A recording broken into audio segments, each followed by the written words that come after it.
Shamps and giggles, history, news, views, and reviews from a black perspective.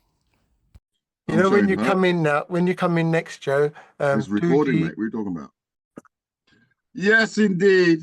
Currently, like when I did tribute, Junior Biles. Oh man, the man had touched many people.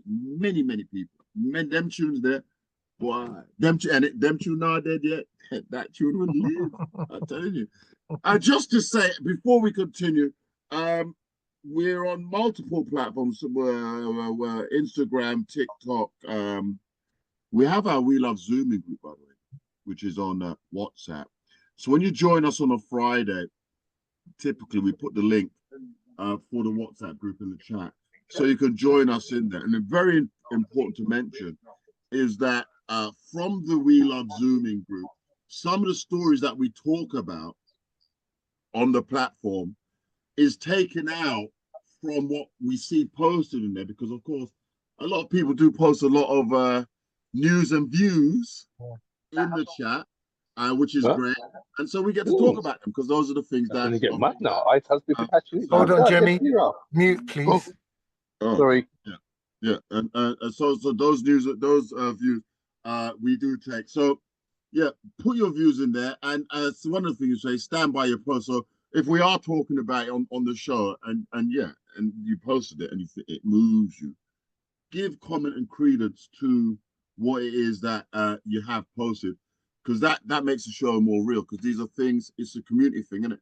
And these are things that are pertinent to us: history, news, views, and reviews from a black perspective. It's our perspective. It's the community perspective, and of course, all of us, we're not from one place. So it's not like here I'm in the Northwest talking things about this. I mean, Battersea's just up the road. Wembley's up the road. Croydon's up the road. Norfolk's up the road. Toronto's up the road.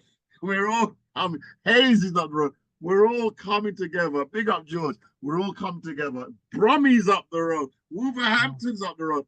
We're all coming together and talking to things which is spanning. It's across the country, across the planet.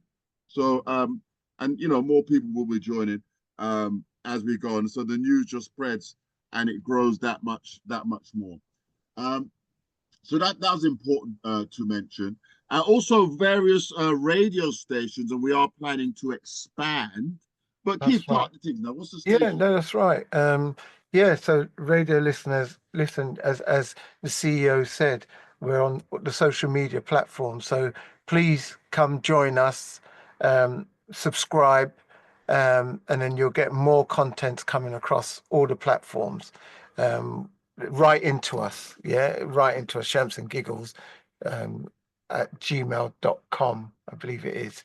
But we're on the radio stations every day, and more radio stations are taking us. We're looking for more to come across. So if you're out there and you've got a radio station, link us on our Facebook page or so on, and we'll be in touch. But listen, on a Monday, you can get us on Black Culture Radio. Tuesday evening, you can get us on rhythmconnectionradio.com. Wednesday, rocksolidfm.co.uk. On a Thursday, blackcultureradio.com. Saturday, we're on slamradio.co.uk. We're also on Mood FM, Mood Radio. And we're also on Rock Solid again on Saturday evening. And on Sunday, rhythmconnectionradio.com. There's lots going on. Come join us. We're there. We're there. Now back to the map, because they did lie to us. And here we are. Look at this. Is Africa, and this is exactly what is TikTok that Size Matters, Jeremy sent us. And look at this. Can you see that? It's the let it come through. Greenland looks bigger than Africa, don't it? What a joke. Yeah, that's what. Yeah. Oh, how you found that? Yeah, that's what I was showing. Yeah, it looks. Yeah, I mean, look at it. Anyway, and that little mob area in Africa is Algeria. Algeria is bigger than Greenland. Yeah. Yes, exactly. Yeah. So look how they've drawn it. Was there a benefit to Greenland for all this Well, they kind of owned it, so it's more about psychological, as it says, colonial and psychological effects. Oh, the superpower is bigger than us. Yeah. Look at the size of Great Britain. Yeah. Great Britain will fit inside of Madagascar, which is next to Great Africa Britain's on the tiny right. by Yeah, but look at comparison. Madagascar, which is I can't. on the right, yeah, off the coast of Africa. Look, Great Britain will fit inside of that, but it doesn't show you that on that map, does it? Not at all. Where's Great Britain? Oh, here's Finland, Britain. Here's Denmark, Britain. yeah, Finland, Denmark, and Norway are a tenth of that size that they're showing you there. Wow. And I'll send you some more pictures during the break. The thing is, that's what they're showing us in school. So at a young age, our first impression of what carries on with us throughout life, really, unless the myth is debunked, is those sort of images.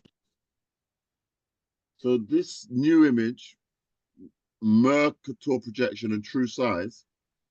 Mm-hmm. Oh wow, that's a big difference, isn't it? Where is Britain? You can't see Britain. Oh yeah, Britain's here somewhere. Yep. Good Lord, it's gone, mate. That fits it. That little tiny thing up there so fits inside Madagascar. Look at the size of Africa now. Look at Algeria, yeah. Greenland, yeah. Yeah, look, there's Britain here, right? A little tiny. So is a Mercator this projection, Mercator, hopefully I'm pronouncing it right, is that now showing the actual size of, because Africa's bigger than South America? Is that showing the actual size? The actual globe to the right is the actual size. Oh, because here you can see Africa. Yep. Britain, I mean, really is wherever it is. Absolutely non-existent. I can hardly make it out. It should be somewhere here. It's going to be just above France. Yeah, but you can so not make it out. It's ridiculous. Well, there you have it, guys. This is a little speck here. That's what it is. Check back again. You've got one more picture which shows you them actually fitting into Africa. Wow. Isn't that something? What would that have done for us? Oh, there's no more pictures. What would that have done for us growing up? When we were talking about small island. My boy is leaving. Send him off. That one. I can't scroll. There's 3 that you sent. Hang on, I'm going to send it again. You know, but you know, what would that have done for our mindset growing up when you see how small Britain was in relation to Africa, in relation to and US and so on and so forth. I mean, how would it have, you know what I mean? How would it have shaped our minds? Obviously, it was assumed that our minds would be shaped to their benefit by them lying to us. Yeah, shucks. Nope. Them alive. Them alive. You know. Should be there now, Joe. But the numbers that really matter are so North America is 9.54 million square kilometers, Canada 3.85 square kilometers, Russia 6.6 million square kilometers, China 3.7 kilometers.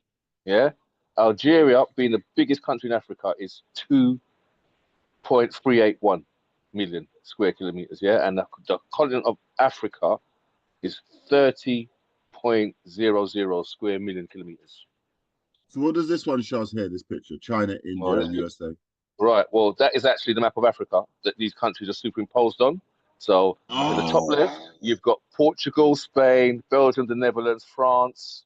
Yeah, as you come to Central, you've got Germany, Switzerland, the whole of Eastern Europe. Yeah, as you follow it round, you've got India, you've got China Part 1 and 2. Yeah, and then you've got the USA, and they all fit into Africa quite nicely. That's amazing. So that blue you can see, which is the United States, you can see how much space that takes up in Africa. That don't even take up maybe 25%. Yeah. Less than half, though. Yeah. So China and India with its population, you know what that shows then?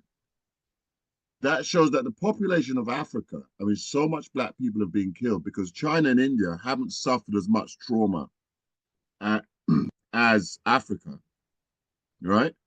So that Africa's population is like 200 million, 300 million, I think it's in that region. No, it's a billion. Billion. Over a billion. Africa's It's about over a 1 billion. point, I think it's about 1.2 billion. But I'll double check. Yeah. So, and then you compare that with China and India, you can sort of calculate how much who's been dying. You know what I mean? They might kill off. They might kill off black people. Kill off and sold us to slavery, because if there was no slavery, we would all be in Africa. All of We would it. all be in Africa. Yeah, it would have been a huge country. Keith, You know. Yes. Keith, can you hear me? My answer just dropped, but we wouldn't still be in Africa because we had already toured most of the world already. Yeah, there's a lady, and American lady. I can't remember what her name is. I speak something about her today. She comes online and she debunks all of the myths and all of the lies. Yeah, she said that when Columbus came to America, he never find nothing. There was black people there 10,000 years before he got there. Yeah, that's what the tune was at Christopher Columbus. You never forget that tune, innit? He's a blasted liar. Columbus Yeah. was a dumb bastard lion. You never forget. From each time you hear that tune. There you go. Sophia knows who she is. Jane Elliott. She's an old white lady, but she knows her stuff. Yeah, she knows her stuff. Yeah, she knows her stuff. Yes. Very prominent, and she don't rap to talk the things. Yes, and she's very eloquent as she speaks it. I think we've seen her. She's on TikTok now, right? I think we've seen yes, some of her videos. And but it just goes to show how much lies are out there, and how much people we follow the lie, because they keep pushing it and pushing it and pushing it and pushing it. Remember COVID? I mean, that's a big lie. But they kept pushing it and pushing it and pushing it and pushing it and pushing it. It was on every radio station, every TV outlet, right? They kept pushing it and pushing it and pushing it. And remember, we was all saying, we're not listening. Oh Lord, from then enough. We on Friday was talking to things, not listening to, just not hearing the news, not hearing the. Funny enough, I still turn off the car radio even now. Not listening to it. Because they just funny push thing that is, Joe, agenda. Huh? the maps are mostly from 1592, but technological evolution, Google mapping and all these things has now given us the ability to see that, astronauts have gone up to space. Hold up. How come Africa looks so big in our space? But when we're looking at, there she is. When we look on the ground, there, Africa look a little bit. Right. But So we now, like I said, we've had the evolution of technology as well as the evolution of mankind as a race or as a species. Yeah. So we can see they can't hide that from us. No more. But Jemmy, to be fair, what you've done, you've explained it in mathematical numbers. This is Jane Elliott here, I believe. Yep. She's talking about racial discrimination. So she can be found on the likes of YouTube or TikTok. But Jemmy, what you've done, you've given us in sheer numbers and scale, square meters. So Algeria is that many square meters. Greenland is that many square meters. Well, if Algeria is more square meters than Greenland, it should be bigger. I mean, that's a fact. That's like what's his name? Usain Bolt running the 100 meters. It's not. He made it in 9.5216 whatever seconds it was. Done. You can't dispute it. Fact. It's fact. That's right. I mean, so their own weapon is putting them back on their bottom. Yeah, if there wasn't a time clock, they'd make you think some other person ran faster than he did. Yeah, 100%. Yeah. It's crazy. Thanks for bringing that information to us. It's clearer then. Just go show. What else have they lied to us about? Oh dear. When you put it like that, that's geography. I did geography in school. Many of us did geography in school, right? The maps, what they're telling us about, is skewed in favor of what they want to put into our minds. The capital cities. Now we start touring. We're not touring Africa. We're touring the Europe and the what they told us when that's where we're running to right now. You don't even realize you're doing it, but that's what you're doing. You're running to the areas that they told you go. If when I was in America, Americans are going to different areas because that was what was mapped in their minds as kids. See, and so each country has done that, and they've just skewed it for their own benefit. So Americans will travel to Europe. It's a big thing. Mm-hmm. Not a big thing to travel to Africa.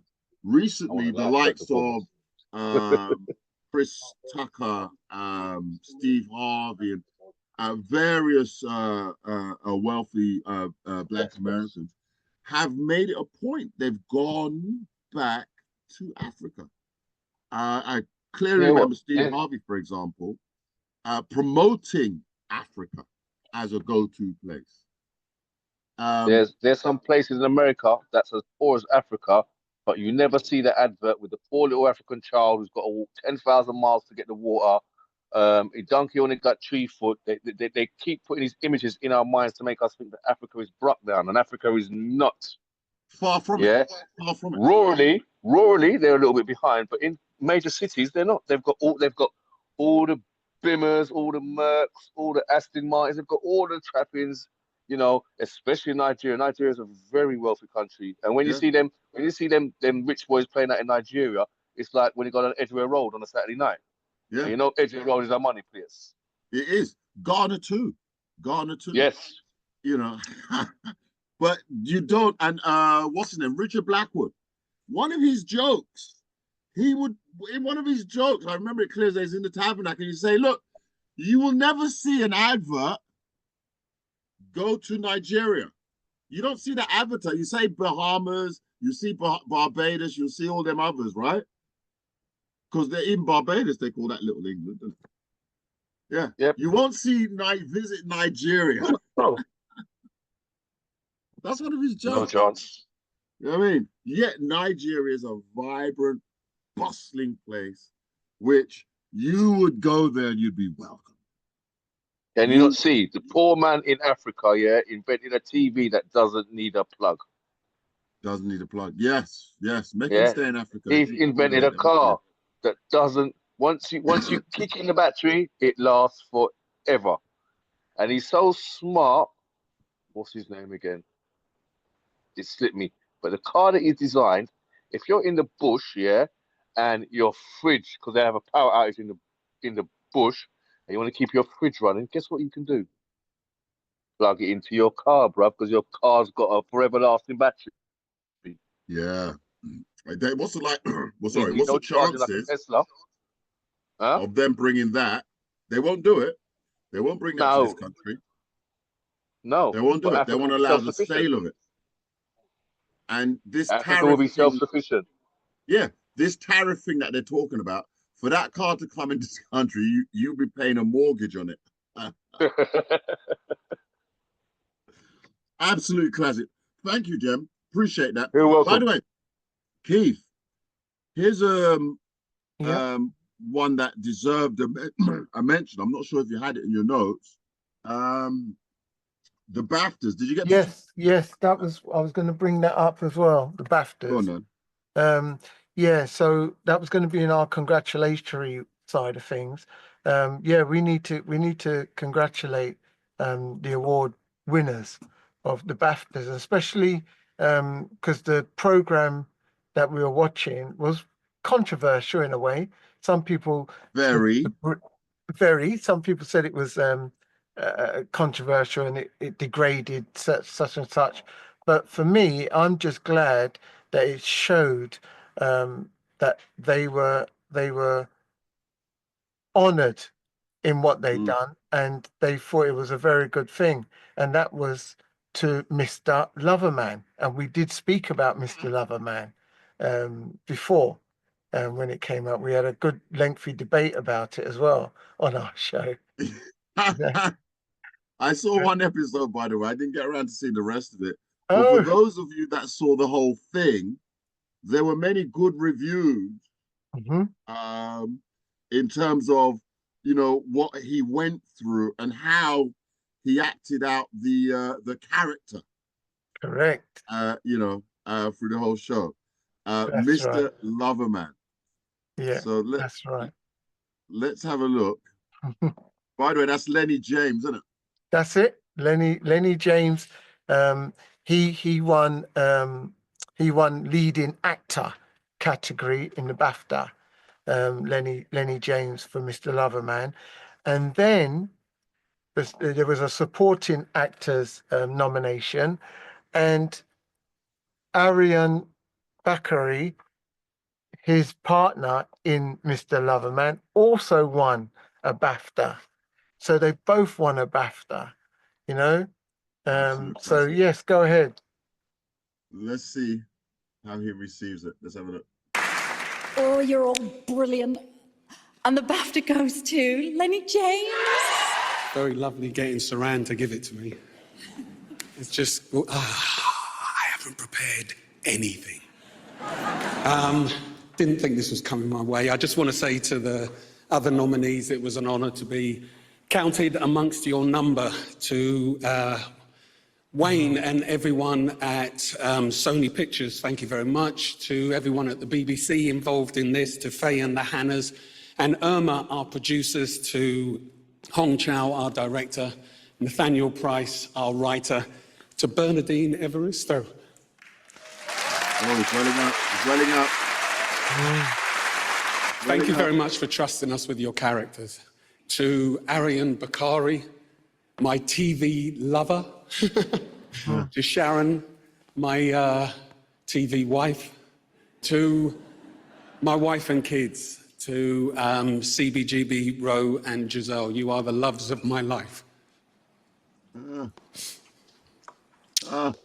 nothing without you. Wow. I'm going to leave it there and just say thank you to our crew. Sorry. Sorry to our crew, not just for the job that you did, but for the way that you did it. And thank you, BAFTA, for this fantastic honour. What a night. Thank you. Absolutely brilliant. Brilliant. Yeah. I've always wondered, when they received that BAFTA, the BAFTA, I've always wondered, what does that mean going forward for their career? What then? Do you know what I mean? What one? Well, for me, I'm not sure about the others, but for me personally, my take on it is that it's a prestigious award to win and have on your CV, and it also shows other producers and writers that you are a skilled actor or actress. When you receive a BAFTA, it's like you are recognizing your role of how you portrayed a particular person on screen, and you done it at that high. Because listen, he got that award for the leading artist, you know, and it was a limited drama, meaning a short drama, and other nominees were in there, you know. So him winning it, it just shows you that as a leading actor, and he was against David Tennant, Gary Oldman, Martin Freeman, Richard Gadd, Toby Jones. This is like from Mr. Bates and Baby Reindeer, and yes, you saw them there, Mr. Bates. Yeah, you know. So they were all hoping to win it, but he won it. Hence, he didn't expect to win it. That's why he didn't have a script. Yeah. And then to thank his lover partner on the show, and then in about half an hour, 40 minutes later, then it becomes supporting actors nominee, and then his lover actor wins. Wins as well. He wins as well. Arian Bakari, he wins as well. Supporting actor. He was equally shocked. If you see his speech as well, it's online. You know, the thing is, if any of us was up against the people against the post office, I would have thought that guy would have won. I would have thought, well, it ain't gonna be me. Obviously, he's got it in the bag, innit?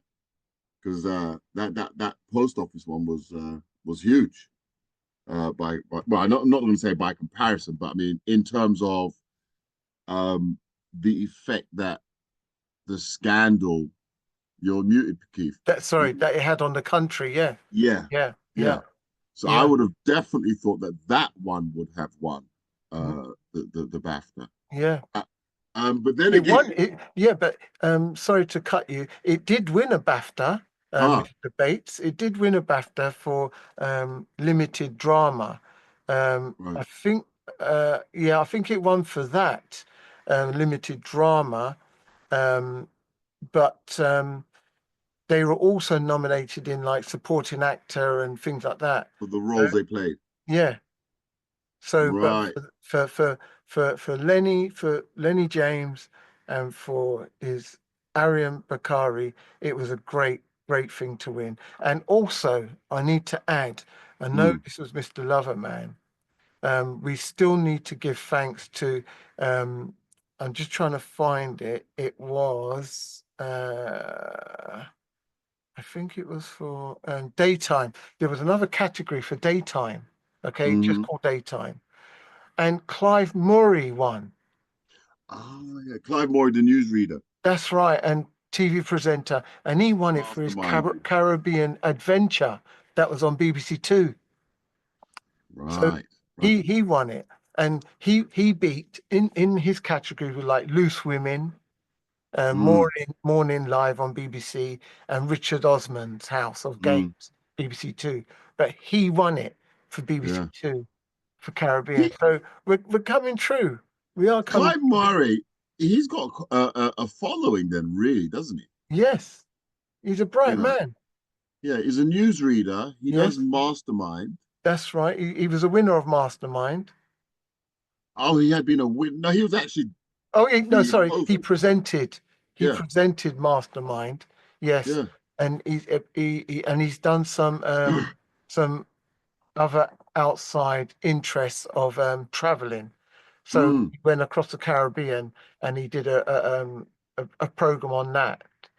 And that's I might have seen one episode. Did anybody see the Clive Murray? Yeah, I saw it. Yeah, I saw it. Yeah, it was you very didn't call good. me and tell me it was on. No, this was this was last year. I think it was last year.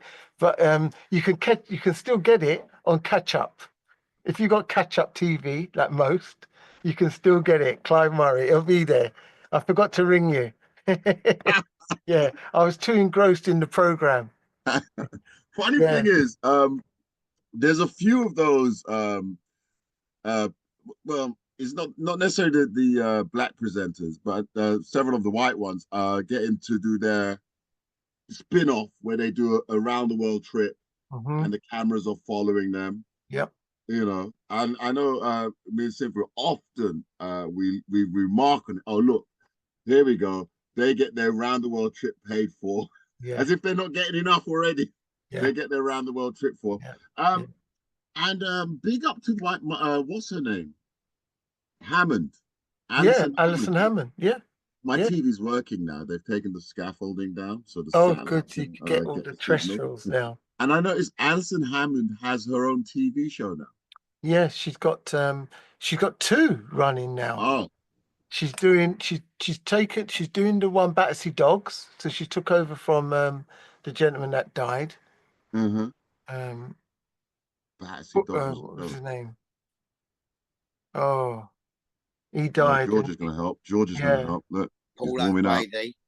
Paul O'Grady. Thank you. Paul O'Grady. There you go. Yeah, well done, George. Yeah, she took over from Paul O'Grady, so she's doing the Love of Dogs on that one, and she's also doing a travel one with her son. She's got to travel. Where's she going? With her son. I think she's traveling America. Wow. Yeah. I think I might tune into that. Yeah. With her son. Yeah. So big up to. I mean, she's loved, obviously. Yeah, Alison Hammond. She really is going far. So excellent. So congratulations, Deborah. There you are. That's more congratulations. By the way, guys, I don't know if you've noticed, part of what we do the condolences, but we do the congratulations now.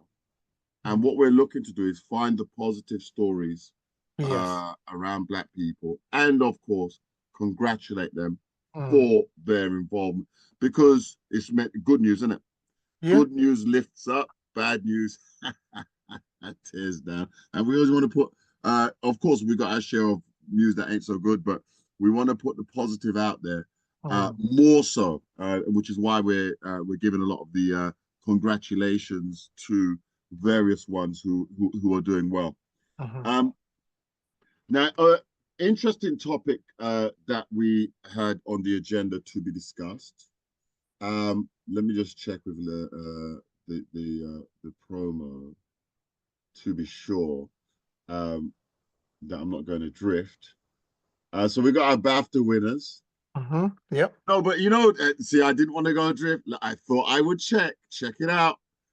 It says in there, you can't make the stuff up. Look, BAFTA award winners, Mr Loverman, are okay. We just seen Lenny and his brethren. They got the are black actors winning awards when sexual preferences, as in the homosexuality, is used to shock the community? Do you think that they won because there was homosexuality, especially some that's not been heard of in the black community via the on-screen presence, right? So the woman had purely made it up. I believe she made it up based on the talk show host. What was his name again? He's even gone now, isn't he? What was his name again? The talk show host. Oh, Jeremy Vine. No, the Batman. He did it to against his wife and all the rest of it. Yeah, we'll blurb that out. Yeah, him. Yeah. He used to be the children's TV presenter, didn't he? See, everybody's forgotten about it already. Is that Peter Andrews? Peter Andrews or something like that? No, not Peter Andrews. No. It's I can see his face. You're not no. And he was with Holly, wasn't he? Yeah. You're talking about Philip Schofield. Philip Schofield. Philip Schofield. Because what happened here, Mr. Loverman, was what Schofield did to his wife. I mean, he was dead, his wife, and then he was off gallivanting. Make that one up. But anyway, so was this, what do you think? Size matters, type the things. And I'm not taking away from Lenny, they deserved the BAFTA. They did their job, what they were paid to do, and they did it very well. We have to say. When I look at it across the board, the only black shows that seem to kind of get anywhere, they have to have some kind of gay scenes in them. And this is not just in the UK. I've seen the same thing in the United States. If it doesn't have that element in it, it's like it doesn't get the airplay, or it doesn't get the backing, or whoever who has the power knows if we want to be a success, we need to have something like that in it. So you think about Beauty in Black, another great show, but if it didn't have the lesbian and homosexual scenes in it, would it have got so much airplay? If it was just guns, drugs, and violence, would it have got that far? And personally, I don't think so. It's the same thing to do with, like, excuse me, when they put us on BBC Two late at night. So now we've gone to BBC Three. You know what? Funny you mentioned the BBC Three aspect. That has or put it the way it is, and I'm about live and let live. But if you've got the backing of LGBTQ, yeah, your show will most probably get to BBC Two. But if you ain't, it's not getting off BBC Three. Right, BBC Three, and I hate that state. I don't mean I dislike the fact that there's a BBC Three, and they're putting all the black shows over there, because if the black shows, what black show on BBC Three is even getting a mention in a BAFTA? Who's even watching BBC Three? Castlemark says no, without the LGBT. Look, they're saying no, it wouldn't have. Got through. But it is a question, I guess, what we can do, we can watch this space and we can see, as we continue congratulating various actors and they're successful, we'll begin to watch and see what the controversy is, or what the show is representing that gets them that award. I hear that, but it just seems like there is a pattern, and the pattern is just not in the UK. it's in the US as well. Obviously, I can't tell you what's going on in Sweden because number one, I don't speak Swedish and I ain't there. But what I can see is UK and the US. If you appease that lobby, your show will get further and further. And if you don't appease it, no one don't hear about you. Brilliant, brilliant. Now, it is a subject, and I don't like BBC Three because I think BBC Three, they've set up for the minorities and nobody watches it. Why not put the minorities on the mainstream BBC One as well as BBC Two? And you know, that's been a long time in coming. If you think of it, where when we were growing up, BBC Two, or it was late night. If you got on BBC One, it was late night, 1 o'clock in the morning. You know, and so now to stop that, they're giving you prime time on BBC Three that nobody knows about. Anyway, that's my views. Quick mention here. Film review Sinners is also included here. Oh. How many people? I don't want to put a spoiler for those who have not seen it. So if you have not seen it, you may want to, I don't know, block your ears or let us know. But I think there are a fair number of people have seen it. Does anyone want to give a comment on the movie Sinners? I'm not sure because if everybody hasn't seen it, it's not fair to those who haven't, who might be planning. Oh look, Toronto's seen it. You're muted. There you go. I feel like we should hold the conversation for a little bit longer. I don't want the spoiler alert. I had no idea what this movie was about. I didn't. You saw it? Yeah, I didn't even know. I've been you in the did? whole Okay. world. I had no idea. Nor did I. Okay. And so, in my opinion, look at Keith Britton. Keith, have you seen it? No. Oh, you haven't seen it? No, but I want to hear about it. In my opinion, I want to hear about it. Oh, it was Keith, brilliant. It was brilliant. And I think that Brian Coogler, this is probably one of his best films. And I thought it was brilliant. And so, because there was so much going on, I'm actually going to go and see it again. Yeah. Somebody said that. It's worth a second because there was a lot going on and you're missing it. As it's happening, you can't see that much. You can't take it all in. Yeah. And what I will say, without spoiling anything, the cinematography was absolutely outstanding in that film, in my opinion. Agreeable. Yeah. It had me hooked. It did have me hooked right the way through. Yeah. The twists were there for sure. Brilliant. So I feel like maybe give it a couple more weeks and then we come back to it to have a fulsome discussion without, in my opinion, spoiling anything for anyone who might want to go and see it. I highly recommend it. And it's not a genre of movie that I particularly like. I'll be honest with you. It's not my thing, but I thought it was absolutely brilliant. You did get scared in the cinema. You did get scared. Lord, me fly out of my chair one time and do this. What do you mean? How you mean? One point I took flight. You heard it live from Toronto's first lady, boy. I took flight in the movie theater. I was like, wait a minute, what's going on here? Yeah. Where did that come from? Like, good Lord. Yeah. Okay, for the benefit of those who have not seen, I'm assuming quite a few have not. Nobody's mentioned it. I mean, if you've seen I'm just going to say one thing, and it's kind of opposite to what Toronto carrying. So just the last little bit, for me, it wasn't scary enough. Oh, no, I couldn't do more scary than that, man. Everything else was good. Well, if I go to watch a particular kind of movie, and I'm going to be aware of my spoiler alert, I go to see a particular kind of thing. And I didn't think that thirst was fed enough for me personally. Obviously, when we have the talk, I will go into more detail. But maybe that's the twist. Maybe that's the twist. I'll still give it a 9 out of 10 easy, without a doubt. But it was like the barbecue sauce wasn't barbecue enough. Yeah, but valid point.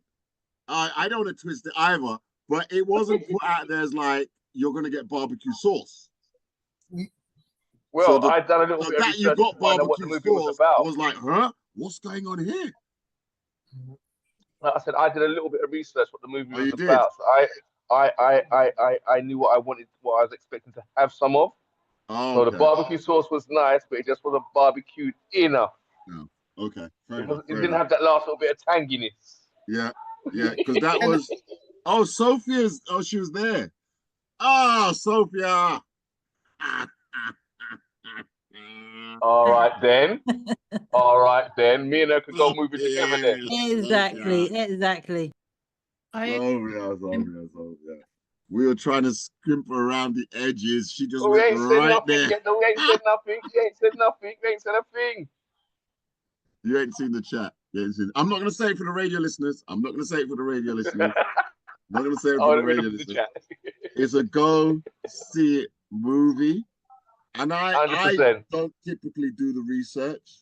If a Denzel's in a movie, I'm going to see it because it's Denzel. I don't want to hear what the film critics are saying because oftentimes they're all biased and it's all crap. I don't want to hear that. So I'll just go and watch the movie. And that's what we did here. I just went and watched. My boy's in town, took him. Went to watch the movie and I thoroughly loved it. Thoroughly enjoyed it. The twist, I wouldn't, yeah, as I said, the barbecue sauce, I wouldn't normally go for the barbecue sauce because I don't see the point of paying to have barbecue sauce, and we're calling it barbecue sauce, yeah? So when the barbecue sauce came out, I was like, huh? I was confused. Toronto. Yeah, I was trying to say, it's so funny. It just seems this year in particular, I went to see a film. I was trying to look it up. I think it's called 40 Acres. It premiered in the Toronto International Film Festival. Another movie I had no idea. Is it 40 Acres and a Mule? No, I think I'm going to look up the proper name for it, but I thought it was called 40 Acres, but I'm going to find the proper name for it. And interesting, again, had no idea because it was the premiere. And also a very good movie, the storyline, and spent a lot of time jumping out of my seat because I had no idea. No idea. And that's when I like a movie. That is when I like a movie. No idea what's happening, and just blown away when you're watching it. And the other movie was The Piano. Brilliant movie. Was Denzel's children who were involved in that. And again, it had elements that I was like, you know what I mean? So yeah, it seems to be like that particular area seems to be very popular in the movie world right now. Yeah, give you a little bit of a jump. Debbie, big up, has watched it twice. And she agrees it needed a little more barbecue sauce. Pinky and Leisha was in there. They had their phones out. Good Lord. They were looking into the details of the movie. I mean, there was just so much detail in the movie. You couldn't make this stuff up. And it's only if you're aware, I guess if you're doing the research, I will do the research afterwards myself if I'm going for a second time. But that you realize that the various scenes were tributes and credits to individuals in the past who have been, I don't know, there's some Black history moments in it. And of course, there's some online reviews that help you become aware of what those moments were and what those scenes align to. So it's a really, really, really good movie. It has to be watched, has to be seen to be appreciated. And yeah, that's one of the ones we give a definite thumbs up to. I'll give it a 10 out of 10. For those who said 9, I'll give it a 10 out of 10. Now, one other subject we wanted to talk about, I don't know if, because this has been floating in the We Love Zooming group, and we listened to it and we thought, hey, let's give this a mention on the show. I'm going to play the clip. It's about, I don't know, it's 2 or 3 minutes long. And then we'll have a chat about it, if that's all right, yeah? Let's have a look. I want to talk about Black Caribbean men in the UK because I don't think there's anyone else talking about them. And I know this sounds strange coming from someone with African descent from Sierra Leone. However, I was doing research into gender inequality and something strange happened. What I was expecting to see was a big gender inequality gap, which I did see in every other demographic except for in the Caribbean. So when we talk about forgotten groups, here is an actual forgotten group, Caribbean men. And I don't think this is by accident. I think this is by design, and the data proves it. Because while we talk about gender inequality, here's a stat that doesn't get nearly enough attention. Black Caribbean women now earn more than Black Caribbean men. In every other ethnic group, men earn more. Whether that's white, whether that's Asian, whether that's mixed, it doesn't matter. But with Black Caribbeans, the script flips. And this isn't new. It's been building for decades. Today, 31% of Black Caribbean women in the UK are in managerial roles. For the men, it's just 22%. At GCSE level, girls are scoring 20% higher than boys. That's literally the widest gender gap in the entire country. And by age 19, more than half of Caribbean girls go to university, but for boys, it's just a third. So the question is, what's really happening with Caribbean boys? This didn't just start today. From the 60s to the early 80s, many Caribbean boys were wrongly labelled as educationally subnormal. So they were placed in special education, they were written off as unintelligent, and they were stripped of opportunity. And this was systematic. This was racist, and it planted a seed of low expectations that still affects Caribbean boys today. When I spend time in the barbershop, so my barbershop is mainly Caribbean, what I hear people say is that barbershops are where they get their real education. And yes, you can learn things from the barbershop. However, at a basic level, there is a barrier to entry that a lot of different workplaces have because you need a degree or a qualification. I'm not saying that's for everyone, but it definitely is a barrier to entry in some fields. But that distrust of the education system is still there because even now, they are 3 times more likely to be excluded from school. So they're still misunderstood, they're still overlooked. And honestly, that's why it's so important for mothers, for fathers to advocate for their children in school. Because if you don't, there are a lot of things that could happen without you knowing. For example, when I was in school, right, I got excluded 3-4 times because my hair was too short after having a normal haircut. Back in the day, I used to think I was in trouble, so I didn't tell my mum. Now I know that was, we'll call it ignorance, right? Because my school wasn't that bad, right? And from what I've seen, it looks like it's changed. I still don't like the school, but whatever, that's not the point, right? But the reality is, schools and systems generally aren't designed to protect these boys. So parents have to be their first line of defense. In many homes, especially Caribbean homes, sorry, again, just an observation, daughters are pushed to excel, but for boys, there's often less structure and there's fewer expectations with less direction. In contrast, many of us from African households, we grow up with pressure early on. University isn't optional, it is literally expected. There's structure, there's reinforcement, and that mindset, it really does make a difference. So this isn't about blame. For me, it's about understanding and accountability from everyone. Because Caribbean boys aren't underachieving because they're lazy. They are just under-supported. They are misunderstood, misdirected. And I don't even think they need saving. They just need mentors, fathers, uncles, teachers, brothers, role models. Just focused attention. They need structure, they need belief, they need a community that won't give up on them. I don't know too many Caribbean boys like who are studying at the moment, but if what I've said is wrong, please let me know. Because as an African, British African, whatever, I say this not to criticize, but because our destinies are linked. You know, we all rise together, we fall when divided. So that's why it's important to kind of speak up and not let people become forgotten groups. But yeah, this is just my opinion. I may be wrong. Yeah. Whoa, how about that? That view. And by the way, you know, when you see all this stab up, oftentimes it is the, well, not oftentimes, because Idris Elba debunked that theory that it's not, knife crime is not, the percentage is not predominantly black boys that are involved in knife crime. It is more so white boys. But if you were to look of the black boys that are included, many of them are of Caribbean descent. So what do you lot think of this comment? It was posted in the We Love Zooming group. Many of you would have seen it. He's come across with a viewpoint which is quite interesting because he's backed it up with data. So that's fact. It's not just a theory then, isn't it? Black women are earn more than black men. That's gonna. Do you think that would affect the relationships between women and men? In that, if the missus is earning more, I mean,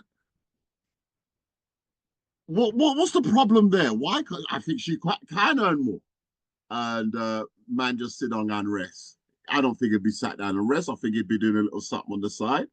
But I don't think there's anything wrong with the woman earning more than the man. But what he's saying in his research is that it is more black women are falling into roles of, for example, managerial positions above 30%, whereas for the men, it's the low 20%, I think 21, 22%. So does that affect the structure in the family? Remember, Shams and Giggles, history, news, views, and reviews from a black perspective. So this is an interesting discussion. And me personally, I don't think there's enough discussion in the community. I think that in our community, so much is happening, so much is going, but there's no discussion about it. So these things are left to continue until it gets to boiling point, when really, if there was the conversation within the community, then it would be a case of we would address things earlier and not leave it, let it run till it's, it's up in the news and well, it's just gone too far at that. So this, what he's done is really good. I think, if it was somebody else of a different persuasion, they might be on the BBC and putting this thing out and then getting additional support and so on and so forth. My man's put it on TikTok, an observation. But if, as we would love to do, our tagline, our mission statement, avid supporters of Black business entertainment community, seeking to build an infrastructure that will enable our community businesses and entertainers to thrive. So really, infrastructure would mean that we see these things as a community and then we try to put something in place and not depend on the government who've cut all the youth clubs, cut all of this, cut all of that, cut. Austerity them call it, and that's why them have nothing left and they must stab up each other, right? Toronto, your hand is up. Come in, talk to. Well, I would say that this is a conscious global exercise to emasculate and diminish Black men, because it happens here too. Wow. It happens here too all the time. I know my son, I had an incident. He was going into high school. I wanted him to go to a school, an academy. And I went to meet the principal, and he was like, we are looking at sending Matthew to Bendale. Bendale is a vocational school. Nothing wrong with vocational schools. We're all not academics, but I'm an academic. I want my son to go to this academy. And I look at him and I say, the principal, and I say, no, my son is going to R.H. King Academy. And he says, that's an academic school, And I said, I know what it is. And I said, I'm going to tell you why Matthew's going to R.H. King Academy. His grandfather is smart. His grandmother is smart. His father also is smart, and so am I. So it is biologically determined that my child is smart too. Big up. That's it. Big up. Period. And that's how he went to RH King Academy. And so he got in. Of And course. that's just like young man was saying there in the clip. Parents, it's not, nothing's wrong with the Caribbean men. It's just that they're under supported in the community. So it's really the number one advocates has to be the parents. It has to be the parents, and you've got to be front and center. And I was clear. I volunteered to do all kinds of things in my son's school so that I would be the parent standing in the front of the room, whatever the activity was, and they would see that. And his father was equally involved, you know. So I think that parents of Black sons, another thing I used to do every September, school would start. I'd go into the classroom, meet the teacher. Hi, I'm Matthew Walker's mom. Mom, why are you here? Oh, I'm here because if you have any issues with my child, I don't want to read about it on the report card. It's too late. It's too late if it gets to the report card. Right. So, Toronto, what you just said there, that's a hugely valid point. Right. Because a lot of parents wait to see the report card to then understand what's going on with the child. Yeah. As you said, it's too late. It's too late. So if there's issues, open lines of communication. Let me know if you have issues. Let me know. We'll come in, we'll talk about it.